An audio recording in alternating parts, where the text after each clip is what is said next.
Welcome to Raj sir classes.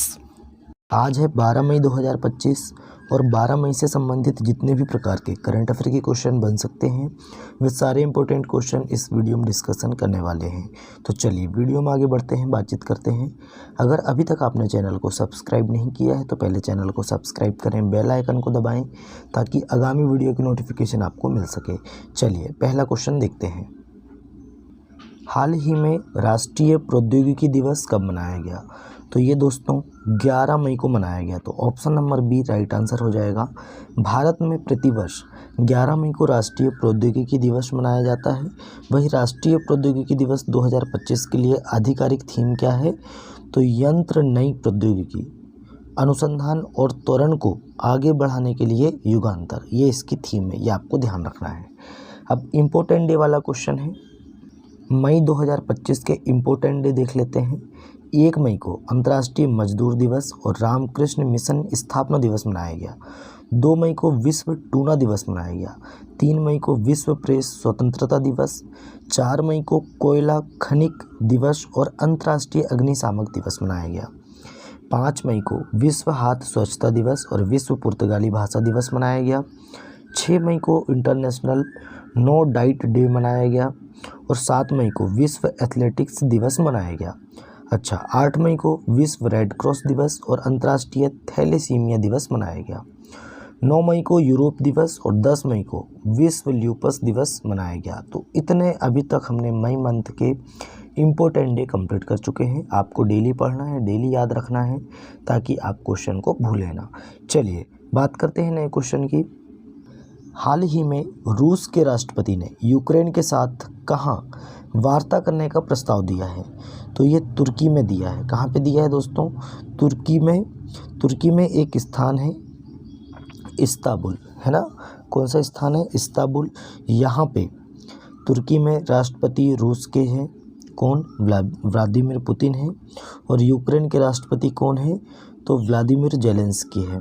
तो इन दोनों के बीच में जो युद्ध चल रहा है उसके बीच में जो वार्ता होनी चाहिए, तो उसके लिए ये वार्ता कहाँ पे प्रस्ताव दिया गया है रूस ने?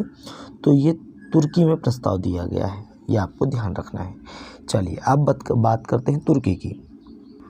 तुर्की का नया नाम तो सबसे पहले आपको ध्यान रखना है, क्या नाम हो गया है? तुर्की। क्या नाम हो गया दोस्तों? तुर्की, ये आपको ध्यान रखना है। अच्छा, कैपिटल क्या है? अंकारा है। करेंसी है तुर्किश लीरा और प्रेसिडेंट कौन है? रिसेप तैयब एर्डोगन, है ना।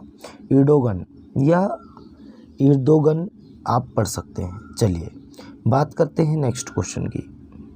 हाल ही में निवेशकों, दीर्घकालिक पर्यटकों और विदेशी पेशेवरों को आकर्षित करने के लिए कौन सा देश 10 वर्षीय गोल्डन वीज़ा कार्यक्रम शुरू करने जा रहा है? तो ये वियतनाम शुरू करने जा रहा है। कितने वर्षीय गोल्डन वीज़ा? तो 10 वर्षीय गोल्डन वीज़ा ये वियतनाम शुरू करने जा रहा है, ये आपको ध्यान रखना है। अब वियतनाम की बात करते हैं। वियतनाम की कैपिटल क्या है दोस्तों? आप सभी जानते हैं, हनोई है। करेंसी है वियतनामी डोंग। राष्ट्रपति हैं लुओंग कोंग। अच्छा, प्राइम मिनिस्टर कौन है? फाम मिन चिन, ये आपको ध्यान रखना है। मोस्ट इम्पोर्टेंट है राष्ट्रपति और प्राइम मिनिस्टर। वियतनाम की संसद ने चीन के साथ $8 बिलियन के रेल संपर्क को मंजूरी दी है। अच्छा, भारत वियतनाम द्विपक्षीय सैन्य अभ्यास कौन सा है? विनबैक्स। इसका 5वां संस्करण अम्बाला में हुआ और लुओंग कोंग को वियतनाम का राष्ट्रपति चुना गया। वियतनाम में 3 नए उप प्रधानमंत्रियों की नियुक्ति हुई है, ये भी आपको ध्यान रखना है। नए क्वेश्चन है।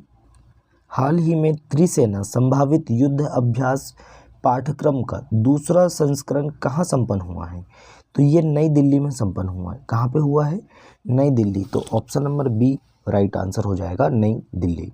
नेक्स्ट क्वेश्चन है। हाल ही में यूएसए और ईरान के बीच परमाणु वार्ता का नया दौर कहाँ आयोजित होगा? तो कहाँ पे आयोजित होगा दोस्तों? यूएसए और ईरान के बीच परमाणु वार्ता का नया दौर कहाँ आयोजित होगा?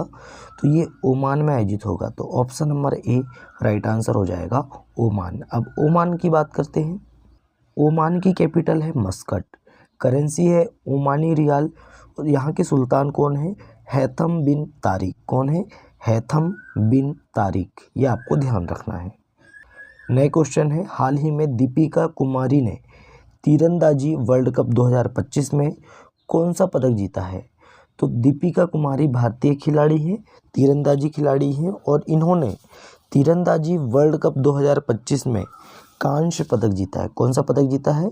कांस्य पदक जीता है। तो option number C right answer हो जाएगा। ये हैं दीपिका कुमारी, आप देख सकते हैं। और इन्होंने अभी तीरंदाजी वर्ल्ड कप 2025 जो कि शंघाई चीन में शुरू हुआ है ना, कहाँ पे चल रहा है? शंघाई चीन में चल रहा है। यहाँ पे इन्होंने कांस्य पदक जीता है, ये आपको ध्यान रखना है।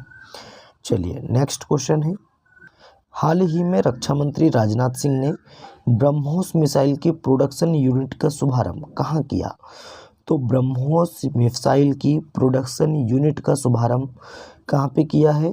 तो लखनऊ में किया है। ये आप देख सकते हैं, योगी आदित्यनाथ जी की फ़ोटो है, इनके साथ में ये फ़ोटो बहुत वायरल हो रही है अभी सोशल मीडिया में।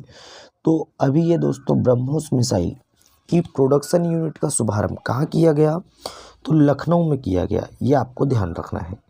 चलिए नेक्स्ट क्वेश्चन देखते हैं, हाल ही में नई दिल्ली स्थित इंडिया हैबिटेट सेंटर में भारत बौद्ध केंद्र का उद्घाटन किसने किया?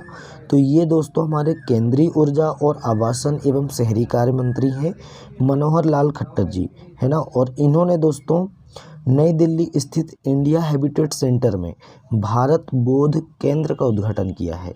तो option number C right answer हो जाएगा, मनोहर लाल खट्टर। नेक्स्ट क्वेश्चन है, हाल ही में सरकार ने स्टार्टअप्स के लिए ऋण गारंटी बढ़ाकर कितने करोड़ रुपए कर दी है? तो पहले स्टार्टअप के लिए ऋण गारंटी 10 करोड़ थी, ये आपको ध्यान रखना है। अब इसको बढ़ाकर कितना कर दिया है? तो इसको बढ़ाकर 20 करोड़ कर दिया है। तो option number B right answer हो जाएगा, 20 करोड़। नेक्स्ट क्वेश्चन देखते हैं, हाल ही में कहाँ 2018 के बाद निपाह वायरस का 7वां मामला दर्ज किया गया है? तो ये अभी दोस्तों केरल में दर्ज किया गया है 2018 के बाद, है ना। पहला मामला 2018 में आया था, निपाह वायरस का 7वां मामला अब दर्ज किया गया है, कहाँ पे? केरल में किया गया है, ये आपको ध्यान रखना है। अच्छा, केरल सरकार ने राज्य के मलप्पुरम जिले में निपाह वायरस के नए प्रकोप की पुष्टि की। यह पुष्टि जिले में एक 42 वर्षीय महिला में वायरस के लिए सकारात्मक परीक्षण के बाद की गई और 2018 में पहला मामला सामने आने के बाद से राज्य में निपाह वायरस का यह 7वां प्रकोप है ना।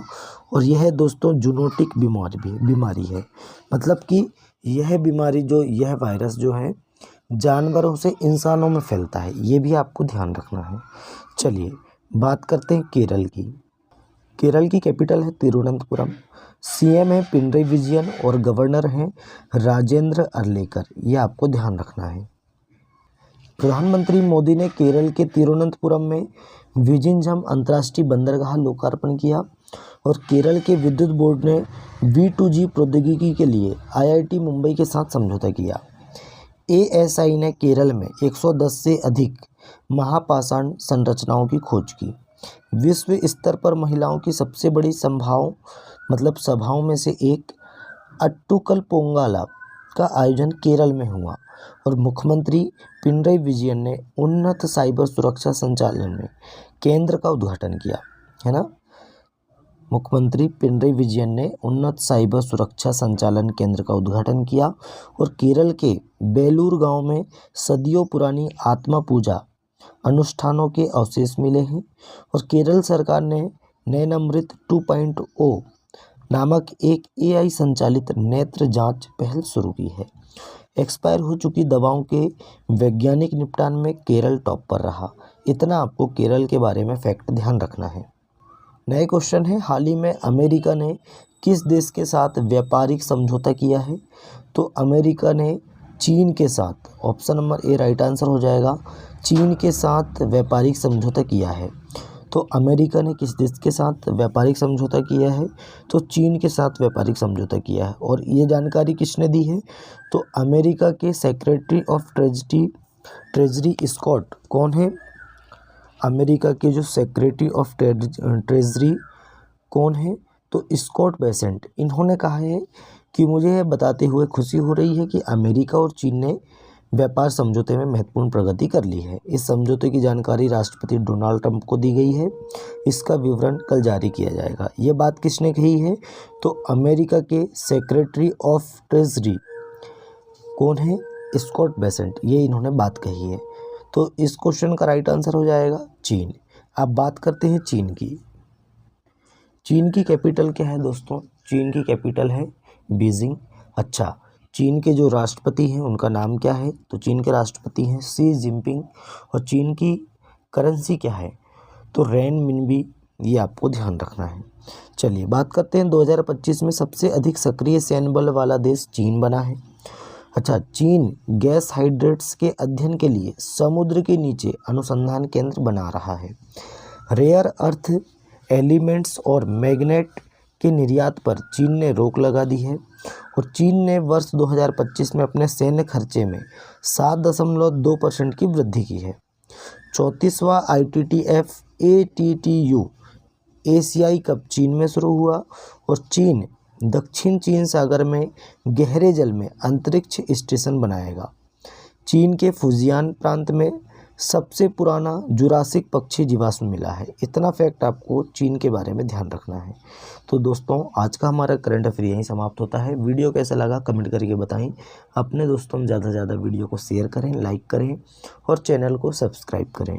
चलिए मिलते हैं तब तक के लिए नए वीडियो में। जय हिंद, जय भारत।